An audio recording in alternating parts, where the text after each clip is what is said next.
महाबली हनुमान जी को रुद्र अवतार यानी भगवान शिव का अवतार माना जाता है। शिव पुराण के अनुसार हनुमान जी शिव जी के 11वें रुद्र अवतार है। जैसा कि हम सभी जानते हैं, भगवान शिव को भगवान विष्णु के परम भक्त के रूप में भी माना जाता है, जिसका उल्लेख वेदों में, पुराणों और ग्रंथों में आदि में मिलता है। पौराणिक कथाओं के अनुसार जब अधर्म का नाश करने तथा धर्म की रक्षा करने हेतु भगवान विष्णु ने श्री राम का अवतार लिया, तब शिव ने अपने आराध्य भगवान विष्णु की सहायता हेतु संकटमोचन हनुमान जी का अवतार लिया था। विभिन्न शास्त्रों के अतिरिक्त रामचरितमानस आदि में भी राम भक्त हनुमान को शिव का ही अवतार बताया गया है। महाबली हनुमान जी का जन्म कैसे हुआ था, इस संबंध में विभिन्न ग्रंथों में और पुराणों में भिन्न भिन्न कथाओं का उल्लेख मिलता है। आज के वीडियो में हम हनुमान जी की मां अंजनी के पूर्व जन्म से संबंधित कथा का उल्लेख करेंगे। साथ ही हम आपको यह भी बताएंगे कि बजरंगबली का जन्म किस प्रकार हुआ और क्यों उनको वानर रूप मिला।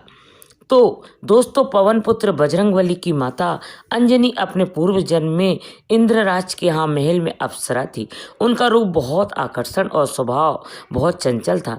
एक बार चंचलता के कारण उन्होंने तपस्या में लीन एक ऋषि के साथ अभद्र व्यवहार किया।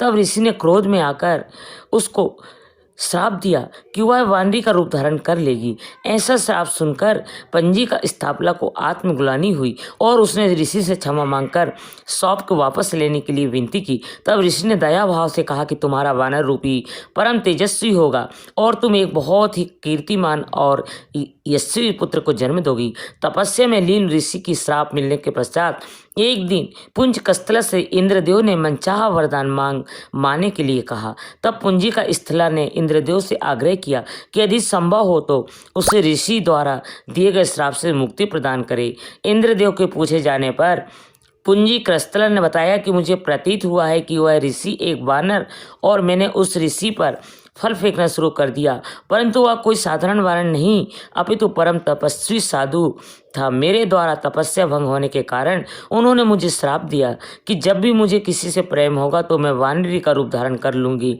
मेरा ऐसा रूप होने के बाद भी उस व्यक्ति का प्रेम मेरे प्रति कम नहीं होगा। इंद्रदेव ने पूरा वृत्तांत सुनाने के पश्चात कहा कि तुम धरती पर जाकर निवास करना होगा।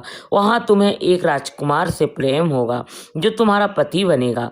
विवाह के पश्चात तुम शिव के अवतार को जन्म दोगे और इसके पश्चात तुम्हें श्राप से मुक्ति मिल जाएगी।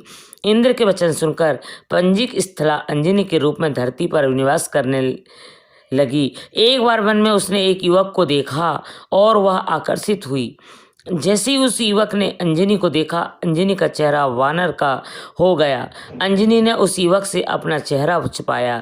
जब युवक उसके पश्चात आया तो उसने अंजनी ने कहा कि मैं बहुत बदसूरत हूँ, परंतु जब अंजनी ने उस युवक की ओर देखा तो वह भी वानर रूप में ही था। उस युवक ने बताया कि मैं वानर राज केसरी हूँ और जब चाहूँ तब मनुष्य रूप धारण कर सकता हूँ।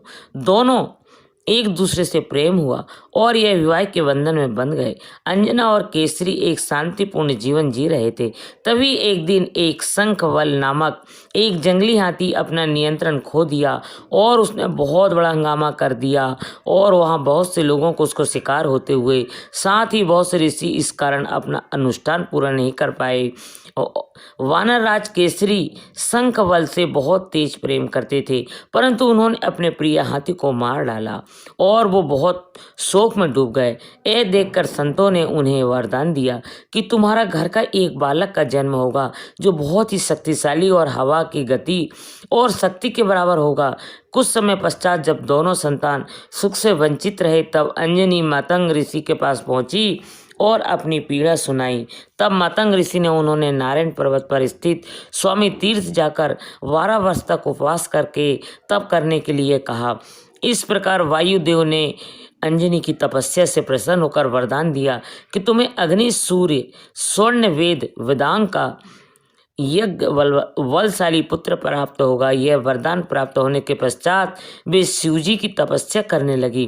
तब शिवजी ने प्रसन्न होकर उन्हें वरदान मांगने के लिए कहा और फिर अंजनी ने ऋषि द्वारा मिले श्राप के विषय में बताते हुए कहा कि श्राप से मुक्ति होने के लिए मुझे शिव के अवतार को जन्म देना है। इसलिए हे महादेव, कृपया आप बाल रूप में मेरे गर्भ में जन्म लें। शिवजी ने अंजनी को आशीर्वाद दिया उनके गर्भ से बजरंगबली के रूप में जन्म लिया।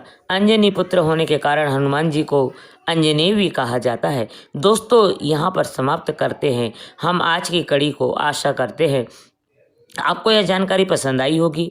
अपने लाइक, कमेंट और शेयर भी अपने राय हम